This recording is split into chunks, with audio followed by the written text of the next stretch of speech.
Hey guys, welcome back to the channel. Well, today I'm going to be taking a closer look at the new Eachine EX4 Aurora brushless 3-axis gimbal quadcopter. Now, this drone is also sold under the name JJRC X12 Aurora and the Seafly Faith. Seafly is actually who makes this drone, and they're just the original manufacturer. Eachine and JJRC has gone and rebranded it, which is of course really common on these Chinese products. Now, in my initial flight impression, I just got a chance to kind of take a look at this, see how it flew. So now we're back now with the full review of this drone, so we can go over everything that comes with it and go out and test some of the smart features the drone has and things I didn't get to test in the initial flight review. Now, the initial flight impression video, I should say. And this is, comes in an Eachine branded bag. It's a nice carrying case for this thing. It has a handle on the front here as well, so you can throw everything in it and you can go. It's got these foam cutouts and inserts in here where everything goes. And the drone is down in here. Beneath the drone, you've got this little charging charging piece here. This is the cradle for the charging the batteries. There's a cutout here for an extra battery. This one is a 2 battery version. The other battery is inside the drone. We'll go over that of course in a minute. And then here's your controller. Let's pull the controller out. This is a rechargeable controller. I have the phone clip already connected, but it comes when you get the drone, it's down in here on the side. But if you fold it all down, you can go ahead and get it in here and zip it all up. So, and then you've got a charging cable, and in here in the middle we've got like a lanyard for the controller, and you've got your extra propellers, and I think that's it. Now, there was instructions up here in the top I took out of the bag, the instruction manual for. So let's set the carrying case off to the side, and we can go ahead and just rearrange this and look at all of the stuff that comes with the quadcopter again. So the charging cradle here is rather nice for that the battery fits into it, and then you go from there. You can it'll give you like if you just plug it in without it charging, it's going to flash at you and show you how much charged it is. It's doing right now I think 3 lights. So I think that means it's 3/4. It's saying it's 3/4 of the way charged. But it has a USB connector here in the back, and it charges off USB, unfortunately. So it takes it I think it's rated at 4.5 hours to charge this battery up, because the batteries are 11.4 volt, 2400 milliamp on these batteries. So it just took me a second to see it because I was looking at the Chinese writing. So it is I'm thinking that this is actually since this is 11.4 volt, that this is a lithium ion high voltage HV. Whenever it's 3, tenths more like that instead of 11.1 what they usually would say. So these are Li HV batteries, and there's one also already installed on the bottom of the drone. So it's a very slow charge, and it's proprietary, so you're sort of stuck with having to use their charging system. And here's the micro USB cable that you can use and plug it into the rear of the charger. You also use it to charge the controller here, and it's behind the antennas here. Plug this in. I just got a couple lights here. I think they both, when you turn it on, you can see they go green, but I believe these indicators will let you know whenever it's fully charged on the built-in battery on that. And of course, like we said, we got our spare propellers if we need those, and our lanyard here. So let's go ahead and let's take a closer look at the drone. Of course, it's foldable. It's supposed to look sort of like a Mavic Air. This is a pretty heavy drone. I didn't weigh it, but let's go ahead and fold the arms out on it. Then you have these little landing feet you want to fold out, and then you can set the drone down, and then it's raised up off the ground, as you can see there. And here is the 3-axis brushless gimbal and camera on the front. And it's 3-axis is nice. You just don't see 3-axis at this price point. The closest would probably be the Hubsan Zino with the 3-axis. at around the 200 to less. I've seen this drone recently. Banggood had it on sale on Black Friday for $179.99. If you can get it at that price, I would recommend the drone at that price point. But really below $200 is where this drone becomes attractive, because even though it's 3-axis, it only shoots 1080p at 24 frames per second. That's awfully low. It's going to be very shuddery when you make any quick movements at that lower frame rate. And it does shoot 4K 4:3 aspect ratio photos, but the highest you can get on your video is 1080p at 24. And I don't see any other camera settings in this drone, so you're just pretty much stuck at that stock settings. I didn't see any place to change it to 720p. Not that you necessarily would want to film with that, but it'd been nice if they at least made this 30 frames, and really obviously 60 would have been great on this. But even so, and the gimbal works pretty well. It keeps a pretty nice horizon. It does a pretty good job of keeping the image stable, but there's still some jello wobble in the video, and that's not a fault of the drone, I don't think, because I don't believe we got any oscillations going on. I'm sorry, that's not a fault of the gimbal, is what I'm getting at. You know, it's probably vibrations coming from, you know, these propellers not being perfectly balanced, and just not enough dampening on the gimbal. A good dampening should absorb those vibes, and they won't be passed through the sensor and the glass and this, you know, and create those jello wobble. And it's just still gets some. Now, it's not a lot, and some of you might think, well, I'm just picky. Some of you, that may be perfectly fine, but for me, a 3-axis gimbal, brushless gimbal drone like this, you know, you shouldn't have any jello wobble, and there's just a small amount, and you can see it as you're moving around, and it's just, to me, I would like to see none. You know, if you look at my DJI Mavic Mini, which of course is twice as much of this, it doesn't have any jello wobble in the video. So unfortunately, I'd like to see it. And I think now a higher frames per second video might also help. I've seen that before. You get the higher frames per second, can kind of help overcome some of the vibes for some reason. I've heard of that. And so maybe if it was filming at 60, maybe that video would look a little bit better. But yeah, there's a little bit of jello wobble, and you can be the judge and you get the flight review. Or I'll go back and look at my initial flight impression video as well to see if, you know, if that is too much for you or not on this drone. Now on the bottom, you've got your SD card slot inside this little compartment door here. And there it is. And I just have a regular Class 10 one in there. You don't need a really fast one since you're only doing 1080p at 24 frames per second. And here on the bottom, you've got your pinhole, binocular camera, optical flow camera, whatever you want to call it.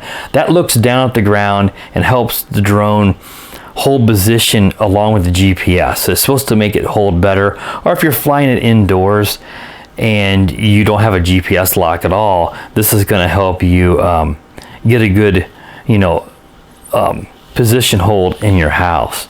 And then these are ultrasonic sensors. These are like little speakers. They put out little sound waves, and this is to help it hold better altitude. So it uses this along with, I'm sure it's got a barometer, and it's supposed to help it hold its height or its altitude better. Though sometimes it can be a little bit, you'll see it more in my initial flight review than in this actual, my initial flight impressions. You can see it kind of going up and down some. It doesn't do it so much in the flight video I filmed today to go along with this review, but those should, you know, help hold its altitude on this. Here's your power button on the back, and it plays some, you know, it's pretty cool little music. Let's see if I can do it right here whenever you power it up.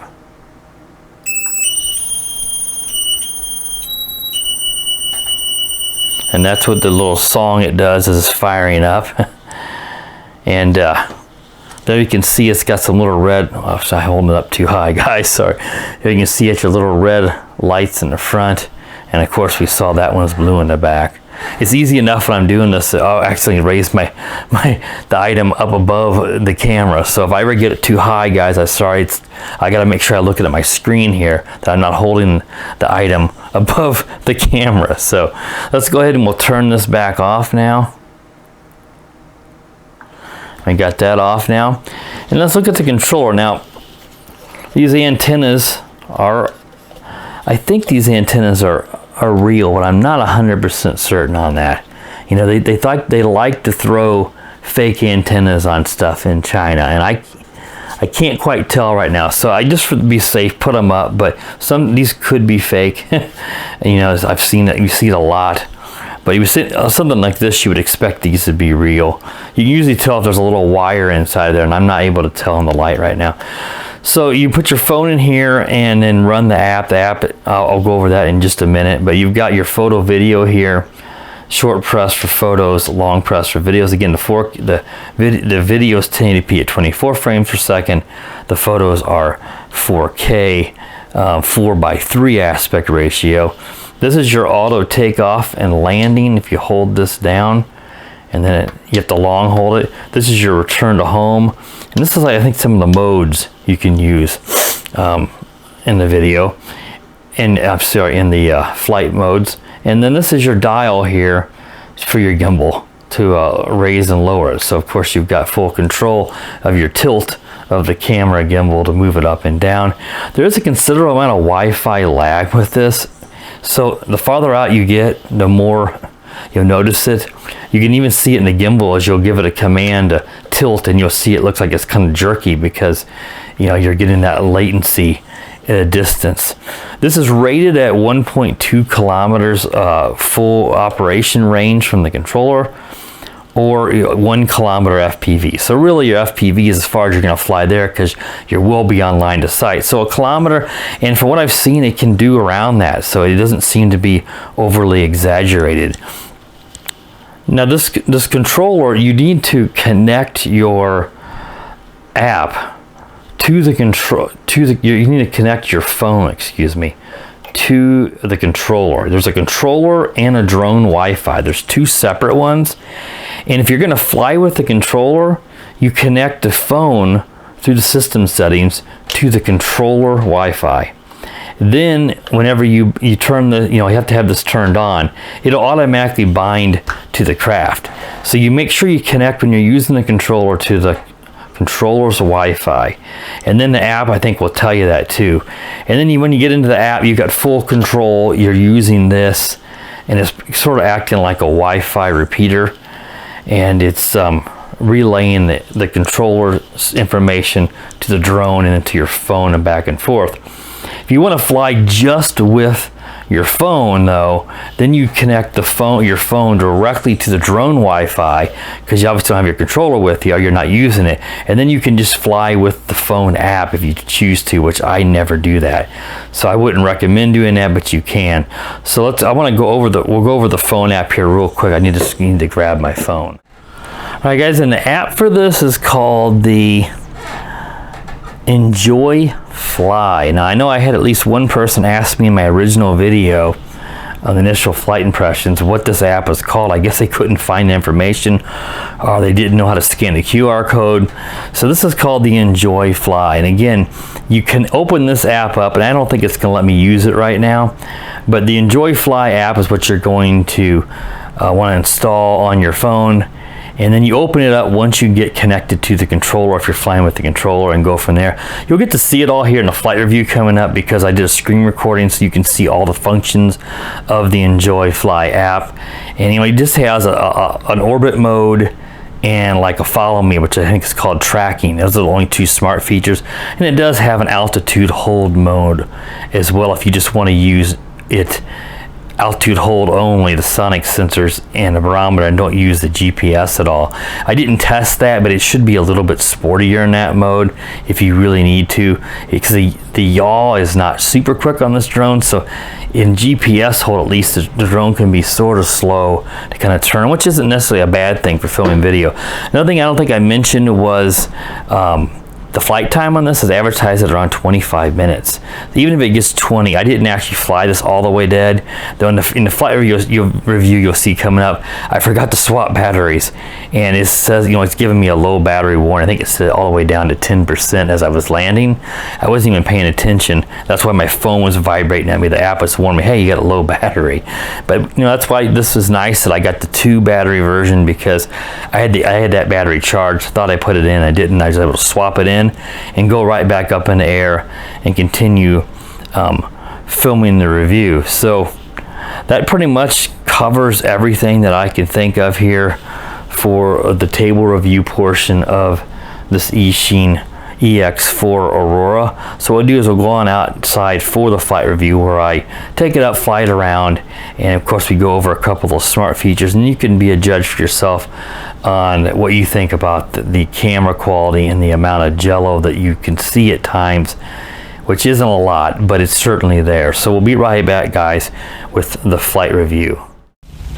Alright guys, so I have the Eachine EX4 GPS 3-axis brushless gimbal drone out here. Now, I did initial flight impressions last week. This is obviously going to be for the full review, so we'll take it up. We're going to be filming it. It's just 1080p at only 24 frames per second, which is okay. You'd like to see 30 or even preferably 60. The 24 is kind of what movies are filmed at, so you can still get by with that. But we'll just have to see how it looks. I mean, in my initial impressions, the video still's got some jello wobble. It's very faint, and some people that might be totally acceptable at the price range. I just like, on a 3-axis gimbal, it needs to be dampened properly. So either they need to use more balanced propellers, or they need to make sure that that gimbal is even dampened a little more. It feels like just like my Mavic Mini gimbal, but it's still picking up a little bit of vibrations. So let's go ahead. We're going to take it out. We'll fly it around for a minute. We'll do a we'll do some of the smart features, return home accuracy. It's got, you know, around 25 minutes advertised flight time, so we should have enough time to take it up here and fly it around and test out some of those features. So let's go ahead now and let's press the record button on the video here, and it's recording video. And let's go ahead, and I think if I hold this down, it'll do an auto takeoff.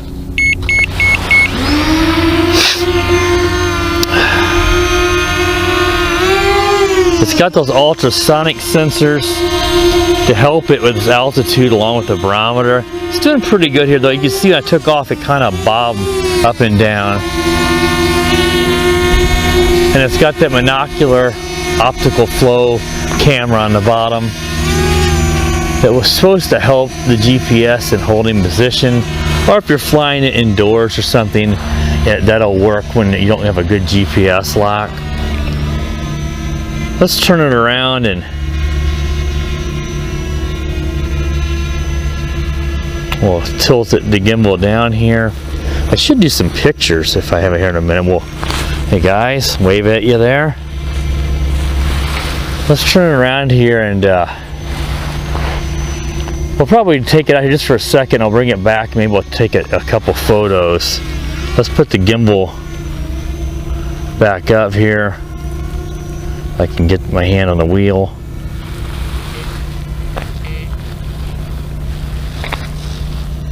Just gonna fly it in a circle here. Can see some Wi-Fi lag. Saw that last time. It's fine right now. The farther out you go, of course, the more that lag, and you get it even when you're adjusting the gimbal. It's flying real nice though. This is of course the C-Fly Faith, also the JJRC X12. Let's just, I'm gonna land it here, and we'll take it up and get some photos. So let's go ahead and just manually land it. Let's take it up and take a few quick photos, test the smart features so we can get this review all finished. So let's go ahead here and let's take it up. I already did the compass calibration in the initial flight review. It's just, you know, doing a couple spins, vertical and horizontal both. It should be okay here though. It's kind of correcting where I left the stick, see? Let's make sure it's not toilet bowling. They didn't have problems just a minute ago. Also make sure I got a good satellite lock. Got 17 satellites now, so it looks like it's okay now. It looks like it was maybe wanting a toilet bowl there for a moment. Let me just fly it around here at me and see if I can get it, plop it out here and aim the gimbal down. I can get my hand on the dial. Let's take some photos here. So let's take a photo. Let's take another photo. It just says here, let's see if a quick press, yeah, it just says photo storage. So let's take one, let's turn it this way and look up and take one off in the distance. Take a photo here. Oh, should be some photos now, so.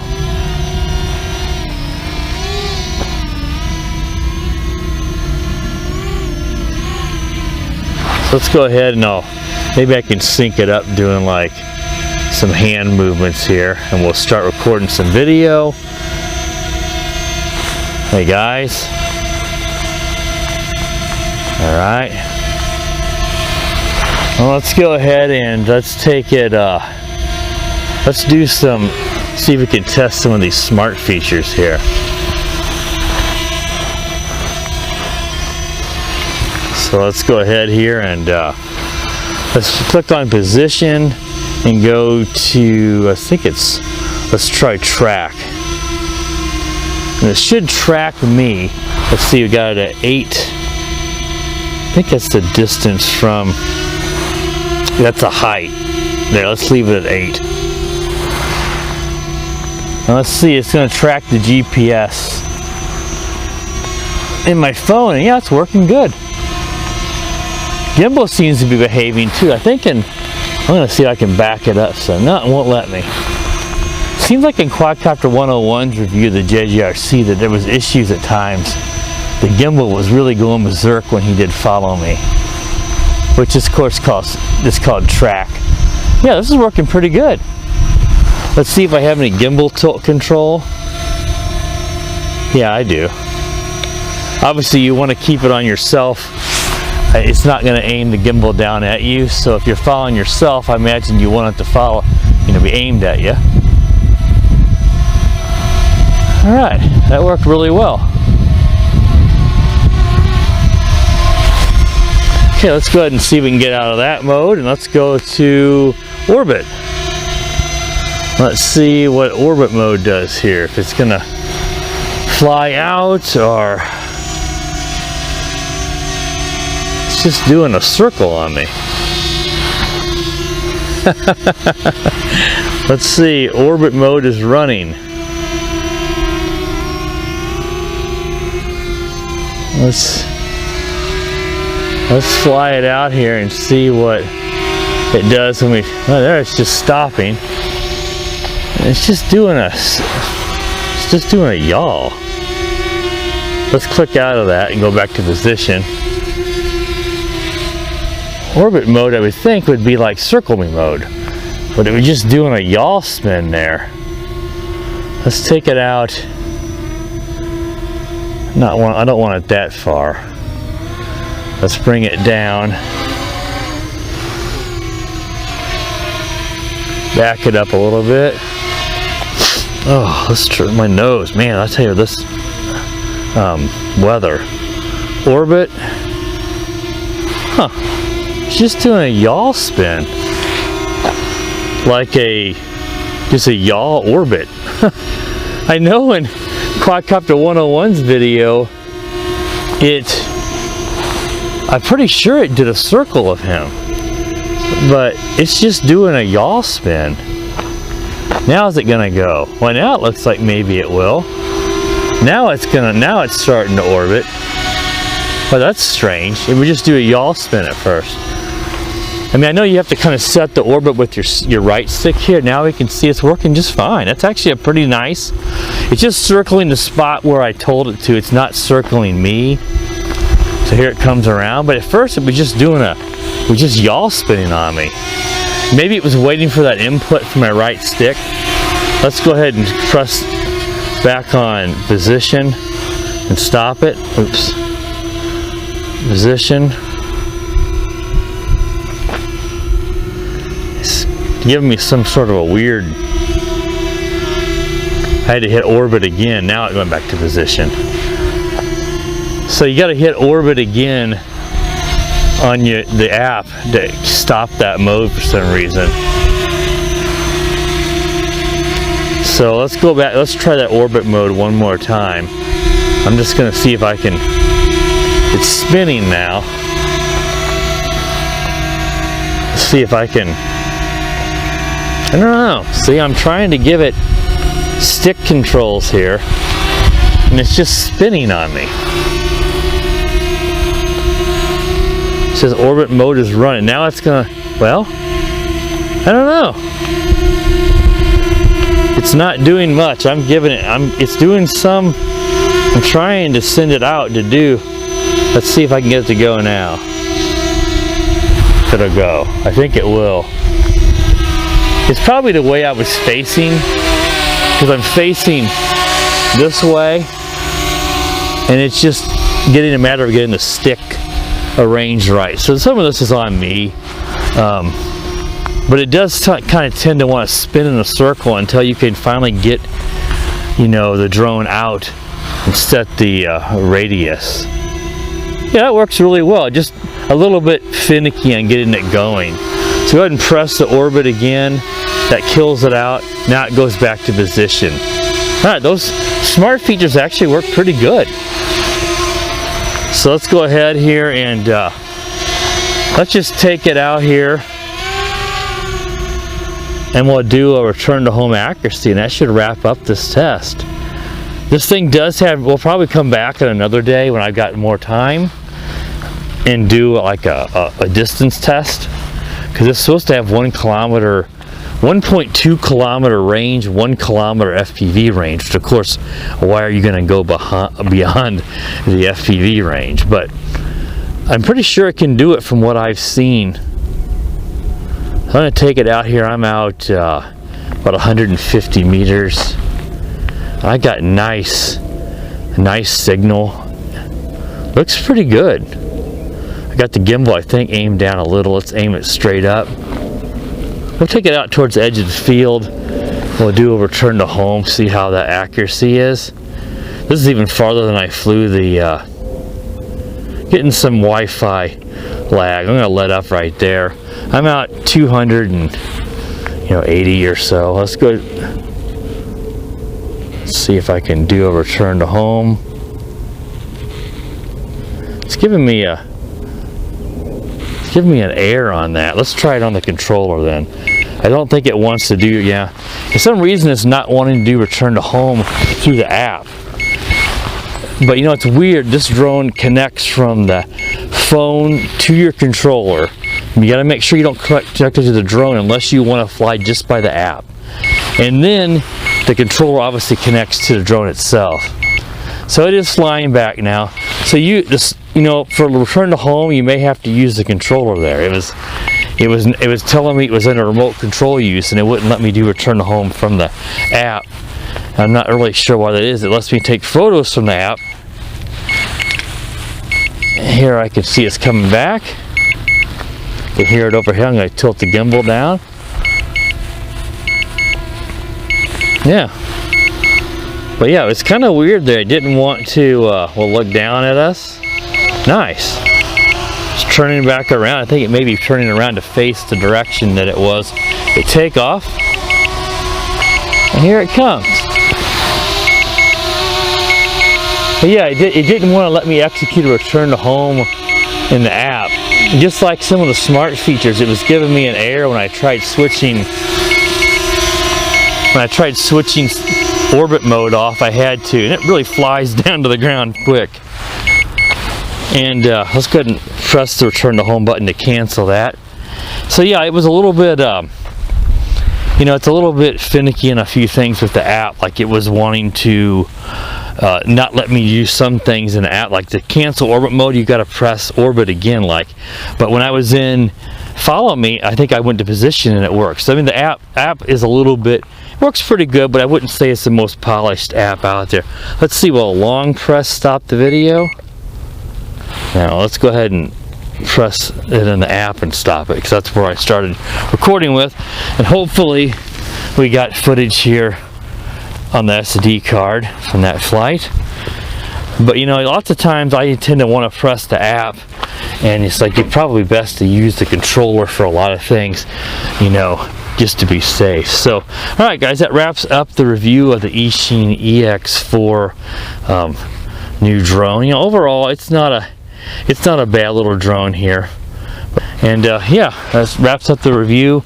You know, it's a popular drone, but I would say, you know, it really depends on what you're looking for. If you want really top-notch video quality this price, the Hubsan Zino is going to be a better choice, I think.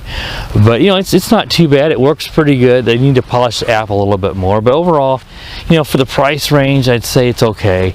If you can get it for under $200, especially. I've seen it as low as $179.99 during flash sales. It being good because it's Eachine brand. Of course, you're going to pay much more for the JJRC or the C-Fly Faith versions. Alright guys, be sure to subscribe to the channel, click the bell, all that good stuff. And as always guys, have a wonderful day. The power of the dark side.